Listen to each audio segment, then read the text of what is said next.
Hello दोस्तों, स्वागत है आप सभी का आपका अपना परिवार जुनून क्लासेस टेकपुरा में। आज की इस क्लास में हम आप सभी के लिए लेकर के आए हैं क्लास 10th हिंदी का मोस्ट इम्पोर्टेंट 100 ऑब्जेक्टिव क्वेश्चन, जो कि मॉडल सेट नंबर फर्स्ट है। और इसमें हम 100 ऑब्जेक्टिव क्वेश्चन को देखेंगे। जो भी स्टूडेंट फर्स्ट बार चैनल विजिट किए हैं और अभी तक चैनल को सब्सक्राइब नहीं किए हैं तो चैनल को सब्सक्राइब कर लीजिए, साथ में बेल आइकन को भी प्रेस कर लीजिएगा। चलिए चलते हैं क्वेश्चन की ओर और देखते हैं क्वेश्चन क्या है। फर्स्ट क्वेश्चन, जैसा कि आप लोग स्क्रीन पे देख रहे हैं, क्योंकि एग्जाम की तैयारी आप लोगों की बहुत ही जोर शोर से चल रही होगी। एग्जाम में आप सभी का बहुत ही कम समय बचा हुआ है, तो चलिए इस प्रैक्टिस में देखते हैं आप लोग 100 में कितने क्वेश्चन लगा पाते हैं। आप सभी को कॉमेंट बॉक्स में बताना है। तो फर्स्ट क्वेश्चन की ओर चलते हैं। फर्स्ट क्वेश्चन है स। क्या है? स वर्ण का उच्चारण स्थान है। कौन सा स है? मूर्धन्य स वर्ण का उच्चारण स्थान है। कंठ, तालु, मूर्धा, ओष्ठ। तो बताइए एक नंबर का करेक्ट आंसर क्या हो जाएगा? तो ये जो स है, इस वर्ण का जो उच्चारण स्थान है, ये क्या है? सी नंबर, मूर्धा। नेक्स्ट क्वेश्चन की ओर चलते हैं। दूसरा क्वेश्चन, निम्नलिखित में कौन ह्रस्व स्वर है? बताइए निम्नलिखित में कौन ह्रस्व स्वर है, जिसे हम ह्रस्व स्वर भी बोलते हैं। अ, आ, दुर्घई, ए। तो बताइए कौन सा करेक्ट आंसर हो जाएगा दूसरा का? तो इनमें से ह्रस्व स्वर जो है यह है अ, इसलिए इसका करेक्ट आंसर ऑप्शन नंबर ए हो जाएगा। नेक्स्ट क्वेश्चन, तीसरा क्वेश्चन है, निम्नलिखित में कौन योज्य चिन्ह है? आप सभी से पूछा गया है कि बताइए इनमें से कौन जो है योज्य चिन्ह है। तो कौन सा हो जाएगा योज्य चिन्ह? देखिए फर्स्ट ऑप्शन में, दूसरा ऑप्शन, तीसरा और चौथा। तो योज्य चिन्ह कौन सा होगा? जैसे हम कभी कभी लिखते हैं माता पिता, तो उसके बीच में थोड़ा सा डैश देते हैं। ये जो चिन्ह होता है इसी को क्या कहा जाता है? योज्य चिन्ह। तो ऑप्शन नंबर डी इसका करेक्ट आंसर हो जाएगा। नेक्स्ट क्वेश्चन की ओर चलते हैं। चौथा क्वेश्चन, क्वेश्चन पूछा गया है, निम्नलिखित में शब्द, निम्नलिखित में शुद्ध शब्द है। क्या पूछा गया? शुद्ध शब्द कौन सा है निम्नलिखित में? करेक्ट कौन सा लिखा गया है? सही सही। तो तालीम, विलीन, बहुमुखी, समर्पित। तो इसमें किसका जो लिखा गया है इनमें से कौन सा करेक्ट है पूरा, जिसमें कोई भी गलती नहीं है किसी भी प्रकार की? तो बताइए निम्नलिखित में शुद्ध शब्द है, तो चौथा का करेक्ट आंसर क्या हो जाएगा? तो तालीम जो है ये भी गलत है, बहुमुखी भी गलत है और समर्पित भी गलत है। तो सही कौन सा है? तो ये है आपको विलीन, option number B. Next question पांचवा, जिन व्यंजनों के उच्चारण में श्वास पूर्व में से अल्प मात्रा में निकलते और जिनमें हकार जैसी ध्वनि नहीं होती है, उन्हें क्या कहते हैं? बताइए जिन व्यंजनों के उच्चारण में श्वास पूर्व से अल्प मात्रा में निकलते और जिनमें हकार नहीं जैसी ध्वनि नहीं होती है, उन्हें क्या कहते हैं? अल्पप्राण, महाप्राण, घोष, अघोष। तो बताइए पांचवा क्वेश्चन का करेक्ट आंसर क्या हो जाएगा? तो पांचवा क्वेश्चन का करेक्ट आंसर क्या होना चाहिए? अल्पप्राण, option number A. Next question की ओर चलते हैं। छठा क्वेश्चन, जब एक ही ध्वनि का द्वित्व हो जाए तब वह क्या कहलाता है? जब एक ही ध्वनि का द्वित्व हो जाए तो वह क्या कहलाती है? तो बताइए छठा का करेक्ट आंसर क्या हो जाएगा? संपृक्त ध्वनि, संयुक्त ध्वनि, युग्मक ध्वनिया, संधि। तो बताइए करेक्ट आंसर क्या हो जाएगा छठा क्वेश्चन का? तो इसका करेक्ट आंसर हो जाएगा संयुक्त ध्वनिया, option number B. Next question की ओर चलते हैं। सातवां क्वेश्चन है, महोत्सव शब्द का संधि विच्छेद है। तो बताइए महोत्सव शब्द का संधि विच्छेद क्या हो जाएगा? महोधन उत्सव, महधन उत्सव, महुधन उत्सव, महाधन उत्सव। तो बताइए महोत्सव का पूछा गया ना आपसे, तो महोत्सव का क्या हो जाएगा? महाधन उत्सव। ये महोत्सव का संधि विच्छेद होता है, ऑप्शन नंबर डी इसका करेक्ट आंसर हो जाएगा। नेक्स्ट क्वेश्चन, आठवां क्वेश्चन है, यस, यसह जोड़ दा, जिसे हम यसह घन धन दा, तो क्या हो जाएगा? तो यसदा, यस अदा, यसुदा, यशोदा। तो बताइए क्या हो जाएगा इसका करेक्ट आंसर 8वां का? तो 8 नंबर का करेक्ट आंसर हो जाएगा Yashoda, option number D. Next question, पवन शब्द का संधि विच्छेद है। बताइए पवन शब्द का संधि विच्छेद है, तो कौन सा पवन का संधि विच्छेद है? प धन वन, पौ धन अन, पै धन अन, पौ धन अन। तो बताइए पवन का संधि विच्छेद क्या हो जाएगा? तो पवन का संधि विच्छेद था पो धन अन, तो पवन, option number B. Next question की ओर चलते हैं। अगला क्वेश्चन है 10 नंबर क्वेश्चन, और क्वेश्चन पूछा गया आप सभी से, जहां वाक्य की गति अंतिम रूप ले ले, जहां वाक्य की गति अंतिम रूप ले ले, विचार के तार एकदम टूट जाए, वहां किस विराम चिन्ह का प्रयोग होता है? बताइए करेक्ट आंसर क्या हो जाएगा 10वां क्वेश्चन का? तो अल्प विराम, प्रश्नवाचक चिन्ह, पूर्ण विराम, उद्धरण चिन्ह। तो 10वां का करेक्ट आंसर क्या हो जाएगा? 10 नंबर क्वेश्चन का correct answer option number C हो जाएगा, पूर्ण विराम। नेक्स्ट क्वेश्चन 11 नंबर, कीर्तन शब्द का शब्द किस लिंग का उदाहरण है? कीर्तन शब्द किस लिंग का उदाहरण है? पुल्लिंग, स्त्रीलिंग, उभयलिंग, इनमें से कोई नहीं। तो बताइए 11 नंबर का करेक्ट आंसर क्या हो जाएगा? कीर्तन शब्द किस लिंग का उदाहरण है? तो ऑप्शन नंबर ए, पुल्लिंग का। नेक्स्ट क्वेश्चन 12 नंबर, एकता शब्द किस लिंग का उदाहरण है? बताइए एकता शब्द किस लिंग का उदाहरण है? पुल्लिंग, स्त्रीलिंग, उभयलिंग, इनमें से कोई नहीं। तो बताइए 12 नंबर का करेक्ट आंसर क्या हो जाएगा? ऑप्शन नंबर बी, स्त्रीलिंग। नेक्स्ट क्वेश्चन है, कुजड़ा शब्द का स्त्रीलिंग है। कुजड़ा शब्द का स्त्रीलिंग है, क्या हो जाएगा कुजड़ा शब्द का स्त्रीलिंग? कुजड़ी, कुजड़ियाँ, कुजेड़ाइन, कुजड़िन। तो 13 नंबर का करेक्ट आंसर बताना आप सभी को क्या हो जाएगा? तो कुजड़ा शब्द का जो स्त्रीलिंग रूप होता है ये होता है कुजड़िन, option number D. Next question की ओर चलते हैं 14 नंबर क्वेश्चन, निम्नलिखित में कौन शुद्ध वाक्य है? निम्नलिखित में कौन शुद्ध वाक्य है? ऑप्शन नंबर ए, बंदूक एक बहुत ही उपयोगी शस्त्र है, वह गीत की 2-4 लड़कियां गाती है, पुलाव बहुत लजीज है, हमारे शिक्षक प्रश्न पूछते हैं। तो बताइए कौन सा करेक्ट है पूरा? तो करेक्ट इसमें हो जाएगा ऑप्शन नंबर ए, बंदूक एक बहुत ही उपयोगी शस्त्र है। नेक्स्ट क्वेश्चन 15 नंबर, परिणाम शब्द में कौन उपसर्ग है? तो उपसर्ग और प्रत्यय आप सभी को पता होगा, उपसर्ग क्या होता है? ये पहले लगता है और प्रत्यय बाद में लगता है। तो परिणाम शब्द में कौन सा उपसर्ग है? परि, पर, प्र, प्रति। तो बताइए 15 नंबर का करेक्ट आंसर क्या हो जाएगा? परिणाम शब्द में कौन सा उपसर्ग है?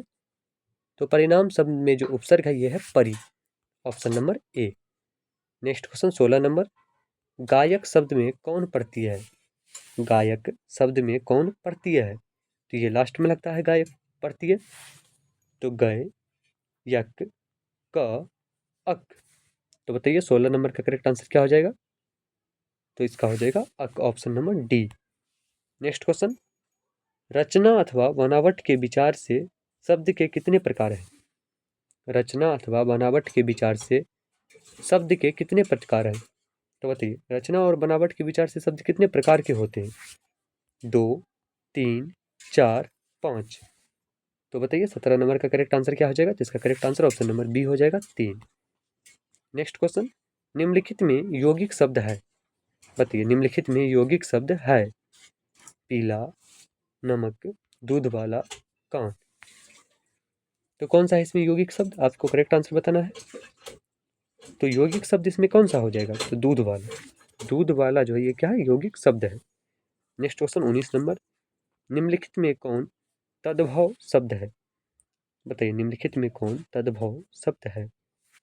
क्षीर, आग, जूता, हैजा। तो इनमें तद्भव शब्द कौन सा है? तो 19 नंबर का correct answer option number B हो जाएगा, आग। आगे क्या है? तद्भव शब्द है। नेक्स्ट क्वेश्चन की ओर चलते हैं 20वां क्वेश्चन, निम्नलिखित में कौन तत्सम शब्द है? निम्नलिखित में कौन तत्सम शब्द है? खपर, मोर, चिड़िया, कीमत। तो 20वां का करेक्ट आंसर बताइए क्या हो जाएगा? निम्नलिखित में कौन तत्सम शब्द है? तो इसका हो जाएगा खपर। नेक्स्ट क्वेश्चन 21 नंबर, राम ने पुस्तक पढ़ी है किस काल का उदाहरण है? राम ने पुस्तक पढ़ी है, ये किस काल का उदाहरण है? पूर्ण भूतकाल, पूर्ण वर्तमान काल, हेतु हेतु मद भविष्यत काल, संदिग्ध भूतकाल। तो बताइए, राम ने पुस्तक पढ़ी है किस काल का उदाहरण है? तो ये हो जाएगा पूर्ण वर्तमान काल। नेक्स्ट क्वेश्चन, हिंदी में सर्वनाम के कितने भेद होते हैं? तो आप सभी को पता होगा कि हिंदी में सर्वनाम के कितने भेद होते हैं। तो कितने भेद होते हैं हिंदी में सर्वनाम के, बताइए? 3, 5, 6, 7। तो सर्वनाम के हिंदी में 6 भेद होते हैं, इसलिए इसका correct answer option number C हो जाएगा। कौन कौन से भेद होते हैं? निश्चयवाचक, अनिश्चयवाचक, निजवाचक, पुरुषवाचक, प्रश्नवाचक, संबंधवाचक। नेक्स्ट क्वेश्चन 23 नंबर, मोहन ने कुछ नहीं खाया किस सर्वनाम का उदाहरण है? मोहन ने कुछ नहीं खाया किस सर्वनाम का उदाहरण है? तो 23 का करेक्ट आंसर बताना आप सभी को। पुरुषवाचक सर्वनाम, प्रश्नवाचक सर्वनाम, निजवाचक सर्वनाम, अनिश्चयवाचक सर्वनाम। तो यहाँ क्या आया है? कुछ। तो कुछ क्या होता है? अनिश्चयवाचक सर्वनाम, इसलिए इसका correct answer option number D हो जाएगा। नेक्स्ट क्वेश्चन है 24 नंबर, कलम तोड़ना। क्या क्वेश्चन है? कलम तोड़ना। तो बताइए, कलम तोड़ना मुहावरे का अर्थ है, क्या हो जाएगा? कलम तोड़ना मुहावरे का अर्थ है बाधा दूर होना, बढ़िया लिखना, प्रतिकूल कार्य, कटु सत्य कहना। तो बताइए करेक्ट आंसर क्या हो जाएगा 24 नंबर का? कलम तोड़ना मुहावरे का अर्थ है, तो कलम तोड़ना मुहावरे का अर्थ है बढ़िया लिखना। ऑप्शन नंबर बी इसका करेक्ट आंसर हो जाएगा।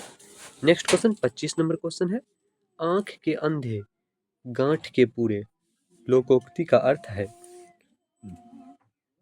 तो बताइए करेक्ट आंसर क्या हो जाएगा? आंख के अंधे गांठ के पूरे लोकोक्ति का अर्थ है मूर्खों में कुछ पढ़ा लिखा व्यक्ति, अपनी बुराई नहीं दिखती, दोहरा लाभ होना, मूर्ख धनवान। तो इसका करेक्ट आंसर हो जाएगा ऑप्शन नंबर डी, मूर्ख धनवान। नेक्स्ट क्वेश्चन 26 नंबर, निम्नलिखित में कौन अशुद्ध शब्द है? बताइए, 4 गो सही में ऑप्शन है जिसमें 3 सही है, 1 गलत है। तो बताइए करेक्ट आंसर क्या हो जाएगा? अशुद्ध शब्द इनमें से कौन है? तो व्यवस्था, संस्मरण, चिड़िया, मंगल ध्वनि। तो अशुद्ध कौन सा लग रहा है इसमें आपको? व्यवस्था सही है, संस्मरण भी सही है, मंगल ध्वनि भी सही है, तो चिड़िया इसका correct answer option number C. Next question, बिजली शब्द का पर्यायवाची शब्द है। बताइए, बिजली शब्द का पर्यायवाची शब्द क्या होगा? 27 का करेक्ट आंसर, दामिनी, सफरी, वनिता, यामिनी। तो 27 का करेक्ट आंसर क्या हो जाएगा? बिजली शब्द का पर्यायवाची शब्द है, तो इसका करेक्ट आंसर ऑप्शन नंबर ए हो जाएगा, दामिनी। नेक्स्ट क्वेश्चन की ओर चलते हैं। 28 नंबर क्वेश्चन है, पयोधर किसका संधि विच्छेद पर्यायवाची है? बताइए, पयोधर किसका पर्यायवाची है?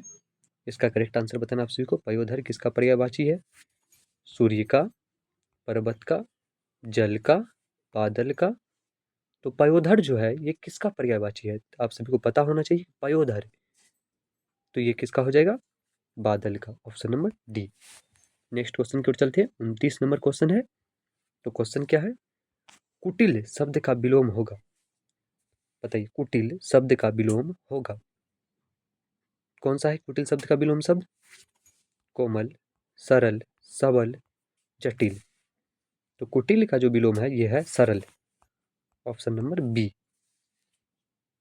नेक्स्ट क्वेश्चन की ओर चलते हैं। 30 नंबर क्वेश्चन है, संज्ञा अथवा विशेषण के साथ क्रिया जोड़ने से जो संयुक्त क्रिया बनती है उसे क्या कहते हैं? संज्ञा अथवा विशेषण के साथ क्रिया जोड़ने से जो संयुक्त क्रिया बनती है उसे क्या कहते हैं? तो चलिए 30 नंबर क्वेश्चन के ऑप्शन को देखते हैं। इसका ऑप्शन है पूर्वकालीन क्रिया, नाम बोधक क्रिया, सहायक क्रिया, क्रियार्थक संज्ञा। तो इसका correct answer option number B हो जाएगा, नाम बोधक क्रिया। नेक्स्ट क्वेश्चन 31 नंबर, रामचरितमानस कौन संज्ञा है? रामचरितमानस कौन संज्ञा है? व्यक्तिवाचक, जातिवाचक, भाववाचक, द्रव्यवाचक। तो रामचरितमानस, तो सिर्फ एक रामचरितमानस का ही ना बात हो रहा है, तो ये कौन सी संज्ञा हो गया? तो ये हो जाएगा व्यक्तिवाचक संज्ञा।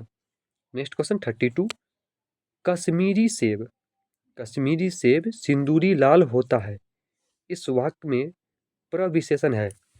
कश्मीरी सेब सिंदूरी लाल होता है, इस वाक्य में प्रविशेषण है। कश्मीरी सेब सिंदूरी लाल, तो बताइए कश्मीरी सेब सिंदूरी लाल होता है, इस वाक्य में प्रविशेषण है। तो इसका correct answer option number C हो जाएगा, सिंदूरी। नेक्स्ट क्वेश्चन 33 नंबर, निम्नलिखित में कौन परिमाण बोधक विशेषण का उदाहरण है? तो निम्नलिखित में कौन परिमाण बोधक विशेषण का उदाहरण है? सफेद, वह लड़का, बड़ा सा, 4 गज। तो बताइए 33 का करेक्ट आंसर क्या हो जाएगा? तो इसका correct answer option number C हो जाएगा, बड़ा सा। परिमाण के बारे में बता रहे हैं कितना, तो बड़ा सा। नेक्स्ट क्वेश्चन 34, जिस समास में विशेष से विशेषण अथवा उपमेय उपमान का संबंध हो उसे क्या कहते हैं? बताइए, जिस समास में विशेष विशेषण अथवा उपमेय उपमान का संबंध हो उसे क्या कहते हैं? तो बताइए करेक्ट आंसर क्या कहते हैं उसे? अव्ययीभाव समास, कर्मधारय समास, बहुब्रीहि समास, द्वंद्व समास। तो 34 नंबर का correct answer option number B हो जाएगा, कर्मधारय समास, option number B. Next question 35 number, सीताराम शब्द में कौन समास है? बताइए सीताराम शब्द में कौन समास है? करेक्ट आंसर बताइए। द्विगु समास, नग्य समास, द्वंद्व समास, बहुब्रीहि समास। तो इसका करेक्ट आंसर क्या हो जाएगा 35 नंबर का?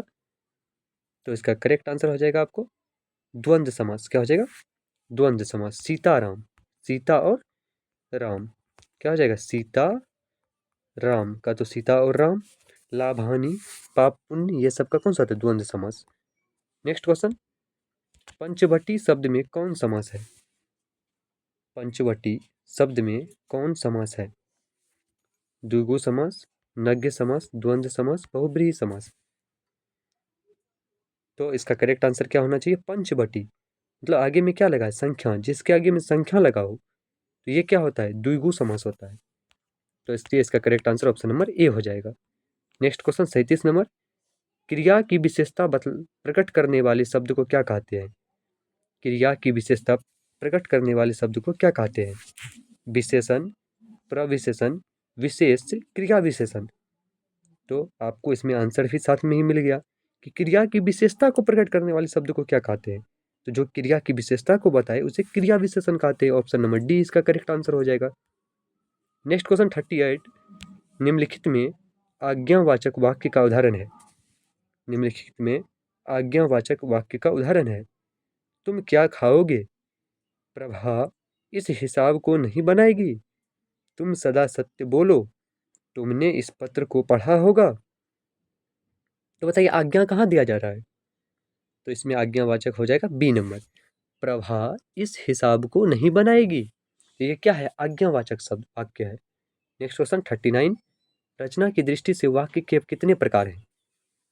बताइए रचना की दृष्टि से वाक्य के कितने प्रकार हैं? 3, 5, 8, 10। तो बताइए करेक्ट आंसर क्या हो जाएगा? रचना की दृष्टि से वाक्य के कितने प्रकार हैं? तो इसका करेक्ट आंसर क्या होना चाहिए? रचना की दृष्टि से वाक्य के जो प्रकार होते हैं ये होते हैं 3, option number A. Next question 40 number, निम्नलिखित में कौन मिश्र वाक्य है? क्या पूछा गया? निम्नलिखित में कौन मिश्र वाक्य है? तो बताइए करेक्ट आंसर क्या हो जाएगा? ऑप्शन नंबर फर्स्ट है, सिपाही को देखकर चोर भाग गया। दूसरा है, मैं बिछावन पर गया और सो गया। यदि तुम आओगे तो मैं जाऊंगा। उज्ज्वल पढ़ने के कारण प्रथम होता है। बताइए कौन सा इसमें से मिश्र वाक्य है? तो मिश्र वाक्य पूछा गया 40 नंबर का, तो इसका correct answer option number C होगा, यदि तुम आओगे तो मैं जाऊंगा। तो ये क्या हो गया? मिश्र वाक्य हो गया। नेक्स्ट क्वेश्चन है, नेक्स्ट क्वेश्चन की ओर चलते हैं। 41 नंबर क्वेश्चन, रात और संध्या के बीच की वेला इस वाक्य खंड के लिए एक शब्द है। बताइए रात और संध्या के बीच की वेला को क्या कहते हैं? अहनिश, गोधूली और सूर्य पश्चा, द्विपद। तो बताइए करेक्ट आंसर क्या हो जाएगा 41 का? तो रात और संध्या के बीच का जो बेला होता है इसे हम बोलते हैं गोधूली, option number B. Next question 42, चिंता में रात भर जगना किस मुहावरे का अर्थ है? चिंता में रात भर जगना किस मुहावरे का अर्थ है? घोड़ा बेचकर सोना, 3 13 करना, उल्टी गंगा बहाना, तारे गिनना। तो किसका है 42 का? तो correct answer option number D, तारे गिनना। चिंता में रात भर जगना का हो जाएगा तारे गिनना। नेक्स्ट क्वेश्चन 43, शेर के समान बलवान किस पदबंध का उदाहरण है? शेर के समान बलवान किस पदबंध का उदाहरण है? संज्ञा पदबंध, विशेषण पदबंध, क्रिया पदबंध, सर्वनाम पदबंध। तो बताइए 43 का करेक्ट आंसर क्या हो जाएगा? तो इसका correct answer option number D हो जाएगा, सर्वनाम पदबंध। नेक्स्ट क्वेश्चन 44, निम्नलिखित में किसके का साथ कर्ता ने के चिन्ह का प्रयोग नहीं होता है? निम्नलिखित में किसके साथ कर्ता के ने चिन्ह का प्रयोग नहीं होता है? बताइए, नहाना, खांसना, छेकना, भूलना। तो करेक्ट आंसर क्या हो जाएगा 44 का? 44 का करेक्ट आंसर बताना आप सभी को। निम्नलिखित में किसके साथ कर्ता के ने चिन्ह का प्रयोग नहीं होता है? तो ऑप्शन बताना है करेक्ट कौन सा हो जाएगा 44 का? तो 44 का correct answer option number D हो जाएगा, भूलना। नेक्स्ट क्वेश्चन 45 है, एक या अनेक का बोध कराने वाले शब्द को क्या कहते हैं? बताइए, एक या अनेक का बोध कराने वाले शब्द को क्या कहते हैं? करेक्ट आंसर बताना आप सभी को 45 का। एक या अनेक का बोध कराने वाले शब्द को क्या कहते हैं? वचन, लिंग, संज्ञा, कारक। तो करेक्ट आंसर क्या हो जाएगा इसका? तो एक या अनेक का जो बोध कराता है उसे हम कहते हैं वचन, option number A. Next question, माँ ने बच्चों को खिलौने खरीदे, यह वाक्य किस कारक का उदाहरण है? माँ ने बच्चों को खिलौने खरीदे, यह किस कारक का? संप्रदान कारक, संबंध कारक, संबोधन कारक, करण कारक। तो 46 का करेक्ट आंसर क्या हो जाएगा? ऑप्शन नंबर ए, संप्रदान कारण, संप्रदान को, तो संप्रदान कारक हो जाएगा। 47, भीमराव अंबेडकर के अनुसार पेशा परिवर्तन की अनुमति न देकर जाति प्रथा भारत में किसका एक प्रमुख व प्रत्यक्ष कारण बनी हुई है? ये किसका प्रत्यक्ष और प्रमुख कारण है? बेरोजगारी का, अशिक्षा का, स्त्री उत्पीड़न का, दहेज प्रथा का। तो भीमराव अंबेडकर के अनुसार इसका करेक्ट आंसर क्या हो जाएगा? बेरोजगारी का, option number A. Next question 48, निम्नलिखित में सैन साहब की एक बेटी का नाम है? 4 ऑप्शन है, इन चारों में से एक जो नाम है ये सैन साहब की एक बेटी की है। तो बताइए कौन सा नाम है? कुसुम, लक्ष्मी, नेहा, शेफाली। तो सैन साहब की एक बेटी का नाम क्या है इसमें से? Neha, option number C. Next question 49, Max Muller रचित भारत से हम क्या सीखे शीर्षक पाठ साहित्य की कौन सी विधा? बताइए, मैक्स मूलर के द्वारा जो लिखा गया है भारत से हम सीखे, ये जो साहित्य है ये कौन सी विधा की है? ऑप्शन फर्स्ट, कहानी, रेखा चित्र, शिक्षा शास्त्र, भाषण। तो बताइए 49 का करेक्ट आंसर क्या हो जाएगा? तो 49 का correct answer option number D हो जाएगा, भाषण, ऑप्शन डी। नेक्स्ट क्वेश्चन 50वां क्वेश्चन है, बाण भट्ट की आत्मकथा उपन्यास के लेखक हैं? बाण भट्ट की आत्मकथा उपन्यास के लेखक हैं अमरकांत, हजारी प्रसाद द्विवेदी, विनोद कुमार शुक्ल, सच्चिदानंद हीरानंद, वात्स्यायन अज्ञेय। तो बताइए 50 का करेक्ट आंसर क्या हो जाएगा? बाण भट्ट की आत्मकथा उपन्यास के लेखक हैं अमरकांत, हजारी प्रसाद द्विवेदी, विनोद कुमार शुक्ल, सच्चिदानंद हीरानंद, वात्स्यायन अज्ञेय। तो इसका correct answer option number B हो जाएगा, हजारी प्रसाद द्विवेदी। नेक्स्ट क्वेश्चन की ओर चलते हैं 51, हिंदी तथा इसकी विविध बोलियां किस लिपि में लिखी जाती है? हिंदी तथा इसकी विविध बोलियां जो है किस लिपि में लिखी जाती है? देवनागरी, बांग्ला, कलिंग, कूफी। तो इसका करेक्ट आंसर ऑप्शन नंबर ए हो जाएगा, देवनागरी। नेक्स्ट क्वेश्चन की ओर चलते हैं 52 नंबर क्वेश्चन है, चल चुपचाप बना अपनी रोटियां, तू सोचता है कि मैं तुझे पतली पतली नरम नरम रोटियां सेक कर खिलाऊंगी। यह कथन बहादुर शीर्षक कहानी के किस पात्र का है? बहादुर की माँ का, लेखक की पत्नी निर्मला का, लेखक के रिश्तेदार की पत्नी का, लेखक की लड़की का। तो बताइए करेक्ट आंसर क्या हो जाएगा 52 का? तो 52 का correct answer option number B हो जाएगा, लेखक की पत्नी निर्मला का। और किसे बोल रही थी? तो बहादुर को। तो ऑप्शन नंबर बी इसका करेक्ट आंसर हो जाएगा। नेक्स्ट क्वेश्चन 53, गुरु नानक हिंदी की किस भक्ति धारा के एक प्रमुख कवि हैं? गुरु नानक हिंदी की किस भक्ति धारा के एक प्रमुख कवि हैं? तो बताइए 53 का करेक्ट आंसर क्या हो जाएगा? तो 53 का करेक्ट आंसर हो जाएगा ऑप्शन नंबर बी। कौन सा? निर्गुण संत भक्ति धारा। तो गुरु नानक जो है ये किस भक्ति धारा के कवि हैं हिंदी के? ये निर्गुण संत भक्ति धारा। नेक्स्ट क्वेश्चन 54, कृष्ण भक्त कवि, कृष्ण भक्त कवि रसखान किस छंद में सिद्ध थे? बताइए, कृष्ण भक्त कवि जो रसखान है ये किस छंद में सिद्ध थे? चौपाई, आल्हा, रोला, सवैया। तो कृष्ण भक्त कवि रसखान जो ये सिद्ध थे सवैया में। नेक्स्ट क्वेश्चन है 55, कवि धनानंद किस मार्ग को अति सूधो कहते थे? अति मूढ़ो कहते थे। क्या लिखा हुआ है?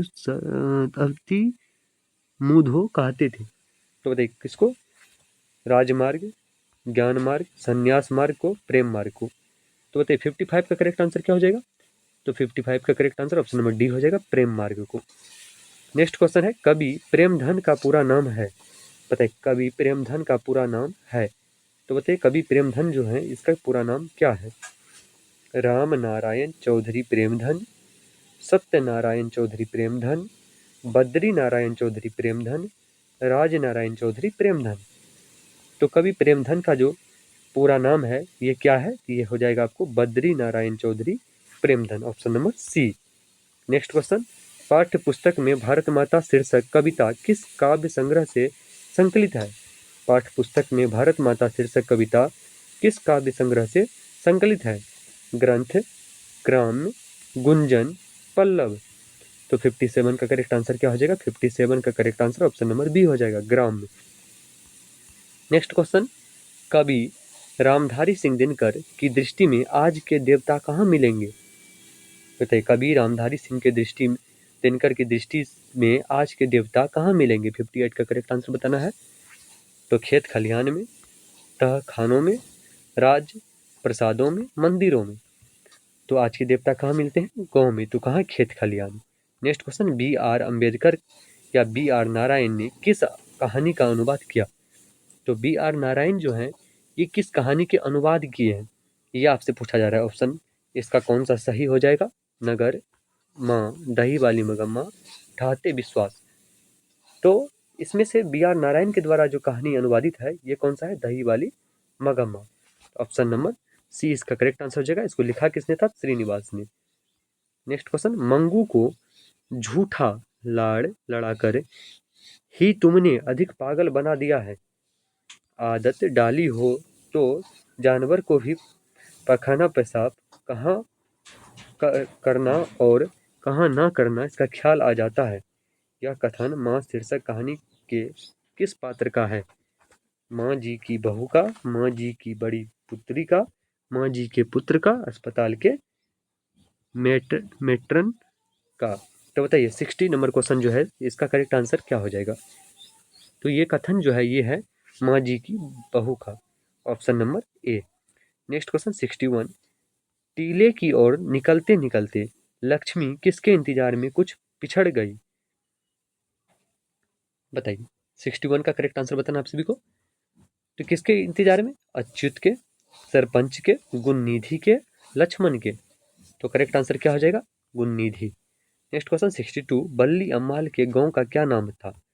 बताइए वल्ली अम्माल जो था इसके गांव का क्या नाम था? ईशानी थन, परमकुडी, अरनथागी, मुनांडी पट्टी। तो बल्ली अम्माल के गांव का नाम था मुनांडी पपट्टी।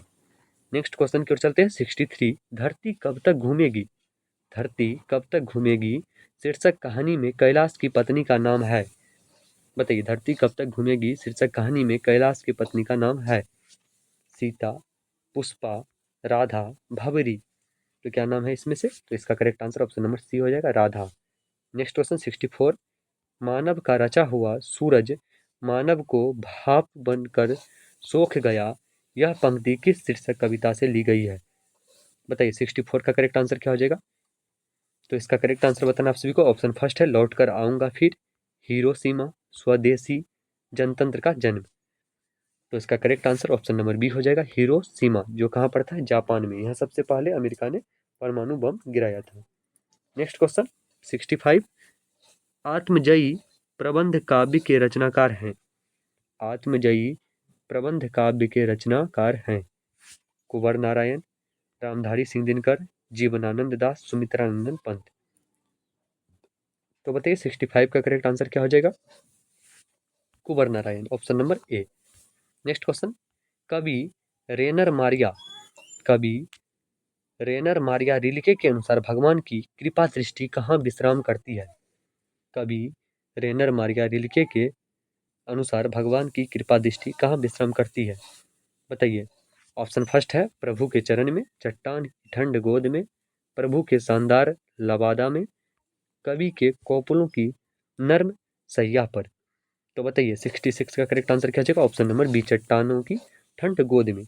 नेक्स्ट क्वेश्चन, कवि रेनर मारिया रिल्के के अनुसार किसके बिना भगवान भी एकांकी और निरुपाय है? बताइए, किसके बिना भगवान भी एकांकी और निरुपाय है? धन के बिना, भगवान भवन के बिना, भक्त के बिना, अलंकार के बिना। तो बताइए 67 का करेक्ट आंसर क्या हो जाएगा? तो भगवान किसके बिना एकांकी और निरुपाय है? तो भक्त के बिना, option number C. Next question 68, समकालीन हिंदी कविता के कवियत्री अनामिका का जन्म कहाँ हुआ था?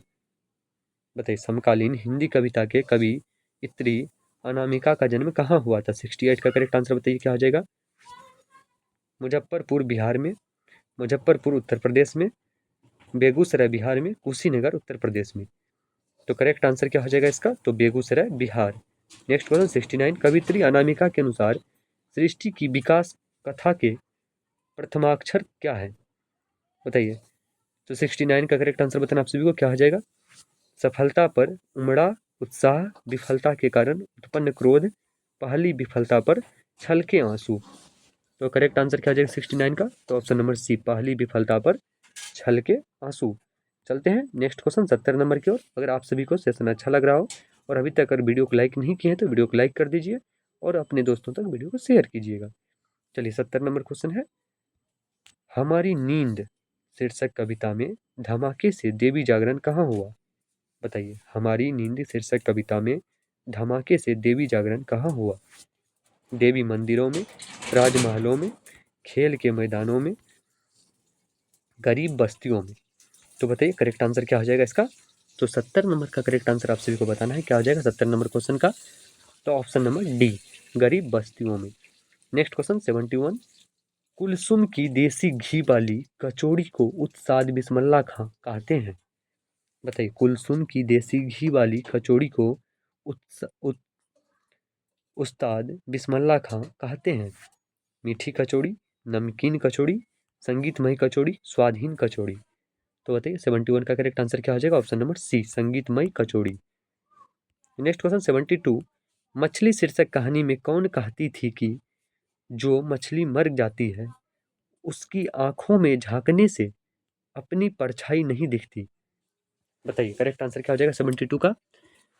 तो दीदी कहती थी, माँ कहती थी, दीदी की सहेली कहती थी, मौसी कहती थी। तो 72 का करेक्ट आंसर ऑप्शन नंबर ए हो जाएगा, दीदी कहती थी। क्या कहती थी? जब जो मछली मर जाता है उसके आंखों में देखने से अपनी परछाई नहीं दिखती है। 73, हिंदी कविता में प्रयोगवाद का सूत्रपात किसने किया? बताइए, हिंदी कविता में प्रयोगवाद का सूत्रपात किसने किया? रामधारी सिंह दिनकर ने, कुंवर नारायण ने, सुमित्रानंदन पंत ने, सच्चिदानंद हीरानंद वात्स्यायन अज्ञे ने। तो हिंदी कविता में प्रयोगवाद का जो सूत्रपात किया है ये किए हैं सच्चिदानंद हीरानंद वात्स्यायन अज्ञे ने। चलिए नेक्स्ट क्वेश्चन की ओर चलिए। 74 नंबर क्वेश्चन है, निम्नलिखित में कौन शीर्षक कविता पर्यावरण, मनुष्य और सभ्यता के विनाश की अंतव्यथा को अभिव्यक्त करती है? बताइए ऑप्शन इसका कौन सा सही हो जाएगा 74 का? तो अक्षर ज्ञान, मेरे बिना तुम प्रभु, एक वृक्ष की हत्या, जनतंत्र का जन्म। तो बताइए 74 का करेक्ट आंसर क्या हो जाएगा? ऑप्शन नंबर सी, एक वृक्ष की हत्या।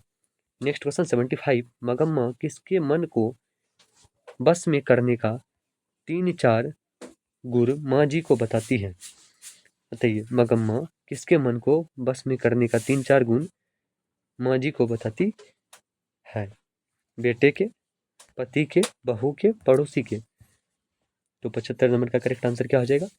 ऑप्शन नंबर सी, बहू के। नेक्स्ट क्वेश्चन 76, सीता अपने 2-4 पूर्व पलनों को की गठरी बांध अंधेरे में कहाँ से निकल गई? बताइए। सीता अपने 2-4 पूर्व पलनों की गठरी बांध अंधेरे में कहाँ से निकल गई? अस्पताल से, रेलवे स्टेशन से, वृद्धाश्रम से, घर से। तो 76 का करेक्ट आंसर क्या हो जाएगा? घर से। नेक्स्ट क्वेश्चन, निराला की साहित्य साधना पुस्तक के लेखक है। निराला की साहित्य साधना पुस्तक के लेखक हैं नलिन बिलोचन शर्मा, यतीन्द्र मिश्र, रामविलास शर्मा, अशोक वाजपेयी। तो बताइए 77 का करेक्ट आंसर क्या हो जाएगा? तो इसका correct answer option number C हो जाएगा, रामविलास शर्मा। नेक्स्ट क्वेश्चन 78, निम्नलिखित में कौन उड़िया के एक प्रमुख कथाकार हैं? निम्नलिखित में कौन उड़िया के एक प्रमुख कथाकार हैं? श्रीनिवास, सातकोड़ी होता, सावरदैया, सुजाता। तो बताइए 78 का करेक्ट आंसर क्या हो जाएगा? ऑप्शन नंबर बी, सातकोड़ी होता। नेक्स्ट क्वेश्चन की ओर चलते हैं। 79 नंबर क्वेश्चन है और इसका आंसर क्या होगा ये आप सभी को बताना है। कवि जीवनानंद दास यदि अगले जन्म में हंस बनेंगे तो वह हंस किसका होगा? बताइए, कवि जीवनानंद दास यदि अगले जन्म में हंस बनेंगे तो वह हंस किसका होगा? किसी किशोरी का, किसी मछुआरा का, किसी नाविक का, किसी लड़के का। तो बताइए 79 का करेक्ट आंसर क्या होना चाहिए? तो इसका correct answer option number first हो जाएगा, किसी किशोरी का। नेक्स्ट क्वेश्चन, महात्मा गांधी की दृष्टि में सबसे उदात्त और बढ़िया शिक्षा क्या है जो बच्चों को मिलने वाली साधारण अक्षर ज्ञान की शिक्षा के बाद नहीं पहले होनी चाहिए? तो 80 नंबर क्वेश्चन का करेक्ट आंसर बताइए क्या हो जाएगा? कंप्यूटर की शिक्षा, व्यापार की शिक्षा, हिंसक प्रतिरोध की शिक्षा, अहिंसक प्रतिरोध की शिक्षा। तो 80 नंबर का करेक्ट आंसर क्या हो जाएगा? बच्चों को कौन सी शिक्षा मिलनी चाहिए उद्यत ज्ञान से पहले? तो अहिंसक प्रतिरोध की शिक्षा।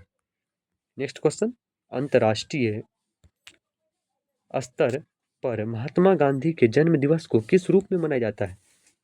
महात्मा गांधी का जो जन्म दिवस मनाया जाता है 2 अक्टूबर को, ये किस रूप में मनाया जाता है? मानवतावादी दिवस के रूप में, शिक्षक दिवस के रूप में, शांति दिवस के रूप में, अहिंसा दिवस के रूप में। तो आपको पता होना चाहिए कि महात्मा गांधी का जो जन्मदिन दिवस मनाया जाता है ये मनाया जाता है अहिंसा दिवस के रूप में। नेक्स्ट क्वेश्चन 82, अविन्यो शीर्षक पाठ के अनुसार एक कविता पंक्ति है, कैसी तुम नदी हो? उत्तर हो सकता है जैसी तुम रत्नगर्भा हो, जैसी तुम कविता हो, जैसी तुम सलील हो, जैसी तुम पालिका हो। तो बताइए 82 का करेक्ट आंसर क्या होना चाहिए? जैसी तुम कविता हो। नेक्स्ट क्वेश्चन 83, बिरजू महाराज अपना सबसे बड़ा जज किसको मानते थे? बिरजू महाराज अपना सबसे बड़ा जज किसको मानते थे? तो 83 का करेक्ट आंसर बताइए। अपनी अम्मी को, अपनी पत्नी को, अपने बाबूजी को, अपने चाचा जी को। तो बिरजू महाराज अपना सबसे बड़ा जज किसको मानते थे? तो अपनी अम्मी को। नेक्स्ट क्वेश्चन 84, ढाते विश्वास शीर्षक कहानी में लक्ष्मी किसका रूप देखकर सशंकित हो उठी? बताइए, ढाते विश्वास शीर्षक कहानी में लक्ष्मी किसका रूप देखकर सशंकित हो उठी? गुणनिधि का, तहसीलदार का, आसमान का, सरपंच का। तो बताइए 84 का करेक्ट आंसर क्या हो जाएगा? ऑप्शन नंबर फर्स्ट, गुणनिधि का। नेक्स्ट क्वेश्चन 85, चारों ओर चारों ओर खड़े डॉक्टरों ने बारी बारी से आकर किसकी सहायता से पपाती की आंखों के भीतर भाग का परीक्षण किया? इन्फ्लूजन पंप की, ऑफ्थमस्कोप की, स्टेथोस्कोप की, पिपेटस की। बताइए 85 का करेक्ट आंसर क्या होना चाहिए? 85 का करेक्ट आंसर हो जाएगा ऑप्शन नंबर 2, ऑफ्थल मस्कोप की सहायता से। नेक्स्ट क्वेश्चन, भक्त कवि भक्त कवि गुरु नानक के पद किस भाषा में रचित हैं? भक्त कवि गुरु नानक के पद किस भाषा में रचित हैं? तो अवधी, भोजपुरी, मैथिली, पंजाबी मिश्रित ब्रजभाषा। तो 86 का करेक्ट आंसर क्या हो जाएगा? ऑप्शन नंबर डी, पंजाबी मिश्रित Brajbhasha. Next question 87 number question की ओर चलते हैं और क्वेश्चन है 252 वैष्णव की वार्ता के अनुसार कवि रसखान को किसने पुष्टि मार्ग में दीक्षा दी? बताइए करेक्ट आंसर क्या आ जाएगा 87 का? वल्लभाचार्य ने, गोकुलनाथ ने, विट्ठलनाथ ने, सूरदास ने। तो 87 का करेक्ट आंसर हो जाएगा ऑप्शन नंबर सी, विट्ठलनाथ ने। नेक्स्ट क्वेश्चन 88, जनतंत्र का जन्म शीर्षक कविता के अनुसार मिट्टी की अबोध मूर्ति कौन है? बताइए, जनतंत्र की जन्म शीर्षक कविता जो है इसके अनुसार मिट्टी की अबोध मूर्ति कौन है? जनता, देवता, सामंत, अंग्रेज। तो बताइए 88 का करेक्ट आंसर क्या होना चाहिए? तो इसका करेक्ट आंसर ऑप्शन नंबर ए हो जाएगा, जनता। नेक्स्ट क्वेश्चन 89, परंपरा का मूल्यांकन शीर्षक निबंध के अनुसार साहित्य में मनुष्य का कैसी भावनाएं प्रतिफलित होकर उसे प्रमाणित प्राणी मात्र से जोड़ता है? जटिल भावनाएं, कठोर भावनाएं, आदिम भावनाएं, हिंसक भावनाएं। तो बताइए 89 का करेक्ट आंसर क्या हो जाएगा? तो इसका correct answer option number C हो जाएगा, आदिम भावनाएं। नेक्स्ट क्वेश्चन 90, गुणाकर मूल्य के अनुसार किस नाटक ग्रंथ से पाटलिपुत्र पटना को नगर कहने की जानकारी मिलती है? बताइए, गुणाकर मूल्य के अनुसार किस नाटक ग्रंथ से पाटलिपुत्र पटना को नगर कहने की जानकारी मिलती है? मृक्ष कटिकम, वेणी संहारम, मालविका अग्निमित्रम, पादतांडित कम से। तो बताइए करेक्ट आंसर कौन सा हो जाएगा 90 नंबर का? इसका हो जाएगा पादतांडिकम से, option number D. Next question 91, बूढ़ा चौकीदार वृक्ष जब दूर से ही ललकारता था कौन था तब कवि क्या जवाब देता? दोस्त, दुश्मन, ठेकेदार, पुलिस। तो 91 का करेक्ट आंसर ऑप्शन नंबर ए हो जाता, दोस्त। नेक्स्ट क्वेश्चन, अक्षर ज्ञान शीर्षक कविता में बेटा अंगा के ड़ को क्या समझता है? बेटा, पिता, माँ, दादा। तो 92 का करेक्ट आंसर क्या हो जाएगा? ऑप्शन नंबर सी, माँ। नेक्स्ट क्वेश्चन 93, कन्नड़ साहित्य के प्रतिष्ठित रचनाकार श्रीनिवास का जन्म कहाँ हुआ था? बताइए, कन्नड़ साहित्य के प्रसिद्ध रचनाकार श्रीनिवास का जन्म कहाँ हुआ था? सानूर कर्नाटक में, कोलार कर्नाटक में, मालूर कर्नाटक में, गौतूर कर्नाटक में। तो 93 का correct answer option number B हो जाएगा, कोलार कर्नाटक में। नेक्स्ट क्वेश्चन 94, माँ शीर्षक कहानी में अस्पताल की परिचारिका किस तरह मंगू का ध्यान अपनी तरफ खींचती है? बताइए करेक्ट आंसर क्या हो जाएगा? हाथ का रुमाल पटकार कर, मिठाई का डब्बा दिखाकर, कठपुतली को नचाकर, बांसुरी को बजाकर। तो 94 का correct answer option number B हो जाएगा, मिठाई का डिब्बा दिखाकर। नेक्स्ट क्वेश्चन 95, बिरजू महाराज की शिष्या रश्मि वाजपेयी रंगकर्म की किस पत्रिका का संपादक है? दर्पण, रंगमंच, लोक कला, नाटरंग। तो 95 का करेक्ट आंसर क्या हो जाएगा? Option number D, Natrang. Next question 96, कवि धनानंद किस मुगल बादशाह के यहाँ मीर मुंशी का काम करते थे? कवि धनानंद किस बादशाह के यहाँ मीर मुंशी का काम करते थे? अहमद शाह बहादुर, बहादुर शाह द्वितीय, मोहम्मद शाह रंगीले, जहांदार शाह। तो 96 का करेक्ट आंसर क्या हो जाएगा? C number, Mohammad Shah Rangeele. Next question 97, Max Muller के अनुसार किस भाषा के अध्ययन ने मानव जाति के संपूर्ण इतिहास को एक वास्तविक रूप में पहली बार प्रकट कर दिखाया? तो बताइए करेक्ट आंसर क्या हो जाएगा 97 का? तो इसका करेक्ट आंसर ऑप्शन नंबर ए हो जाएगा, संस्कृत। नेक्स्ट क्वेश्चन 98, कवि जीवनानंद दास किस भाषा के सर्वाधिक सम्मानित एवं चर्चित कवि में एक हैं? तो बताइए कवि जीवनानंद दास जो है किस भाषा के सर्वाधिक सम्मानित एवं चर्चित कवि में एक है? तो इसका करेक्ट आंसर क्या हो जाएगा 98 का? उड़िया, बांग्ला, मलयालम, तमिल। तो ये कौन सी भाषा के? मलयालम। नेक्स्ट क्वेश्चन 99, नाखून क्यों बढ़ते हैं शीर्षक पाठ के अनुसार देवताओं के राजा का हथियार वज्र किसकी हड्डियों से बना है? च्यवन मुनि की, भारुचि मुनि की, कपिल मुनि की, दधीची मुनि की। तो 99 का correct answer option number D हो जाएगा, दधीची मुनि की हड्डियों से बना है। नेक्स्ट क्वेश्चन और ये लास्ट क्वेश्चन है 100 नंबर क्वेश्चन, निम्नलिखित में कौन संस्कृत, अंग्रेजी, हिंदी, फारसी, तमिल आदि अनेक भाषाओं का ज्ञान रखने वाला बहुभाषाविद थे? सच्चिदानंद, हीरानंद, वात्स्यायन, अज्ञे, रेनर मार्का रिल्के, जीवनानंद दास, बद्री नारायण चौधरी, प्रेमधन। तो इसका करेक्ट आंसर आप सभी को कमेंट बॉक्स में लगाना है। और अगर आप सभी को आज का सेशन पसंद आया हो तो सेशन को लाइक कीजिएगा और अपने दोस्तों तक सेशन को शेयर कीजिएगा। अगर अभी तक चैनल को सब्सक्राइब नहीं किए हैं तो चैनल को सब्सक्राइब कर लीजिएगा, साथ में बेल आइकन को भी प्रेस कर लीजिएगा, ताकि हमारे चैनल के माध्यम से जो भी स्टडी मटेरियल प्रोवाइड किया जाएगा उन सभी का नोटिफिकेशन आप सभी को सबसे पहले प्राप्त हो। मिलते हैं फिर नेक्स्ट वीडियो में, तब तक के लिए जय हिंद, जय भारत।